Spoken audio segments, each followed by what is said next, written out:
আসসালামু আলাইকুম। আশা করি আপনারা ভালো আছেন। আমিও ভালো আছি আপনাদের দোয়াতে। আজকে বলছি একটা ভিডিও নিয়ে চলে আসছি আপনাদের মাঝে। ভিডিওটা এসে আজকে মুরগির মরিচ কুলা। অবশ্যই মুরগি দিয়ে মরিচ কুলাটা কি সিস্টেমে করবো না করবো অবশ্যই ভিডিওটা দেখতে থাকবেন, সাথে থাকবেন। ভালো লাগবে লাইক, শেয়ার, কমেন্ট, সাবস্ক্রাইব করে দিবেন। নতুন ভিডিও আপনাদের মাঝে চলে যাবে। তাহলে চলেন আয়োজনটা করে নিই।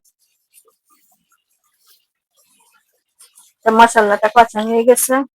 এই যে মুরগিটা কাটতে বুটে দই নিয়ে আসছে, গোটা একটা মুরগি দিয়ে দিব।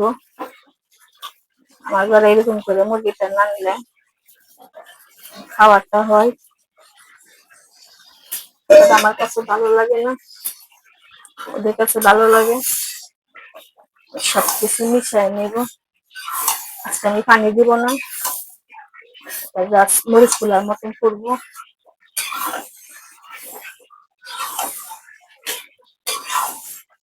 সবকিছু মিশিয়ে এখন ঢাকনাটা দিয়ে দিব। যা পানি উঠবে অতটুকুর মেজে হোক তরকারি ডাসতেছি। আমার মুরগি মরিচ কুলাটা হয়ে গেছে, এখন পুরো তেল বাইসে গেছে গা মরিচ কুলার মতন। আজকে কোনো পানি মনি কিছু দেই নাই। আজকে মরিচ কুলা করছি, এটা আমার ছেলে মেয়েরা অনেক অনেক পছন্দ করবে, অনেক অনেক মানে পেট ভরে ভাত খেতে পারবে। অবশ্যই আপনারা এই সিস্টেমে করবেন। ভিডিও যদি ভালো লাগে আপনি দেখুন তো। আর আমি আগে বলছি, আমাদের বলছি আমি একসময় আপনাদেরকে বিভিন্ন ধরনের ভিডিও দিতে পারছি, আমি দিতে পারতেছি না, কেন আমার একটু সমস্যা, তার জন্য আমি দিতে পারতেছি না।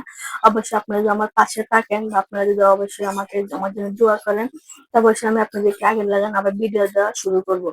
আর আপনারা অনেকে বলেন আমার কোয়ালিটি ভালো না, কোয়ালিটি কিনবে ভালো হবে, মানে কোয়ালিটির সিস্টেম একটা আছে। যেমন ধরেন আমি যেটা দিয়ে মানে ভিডিও করি এটা একটু সমস্যা, তার জন্য আমার ভিডিওটা একটু সমস্যা হয়। তো অবশ্যই আপনাদের পাশে থাকেন, আমার সবকিছু ঠিক হয়ে যাবে। আর অবশ্যই অবশ্যই ভিডিওটা লাইক শেয়ার করে দেবেন। তাহলে বাজার আসসালামু আলাইকুম।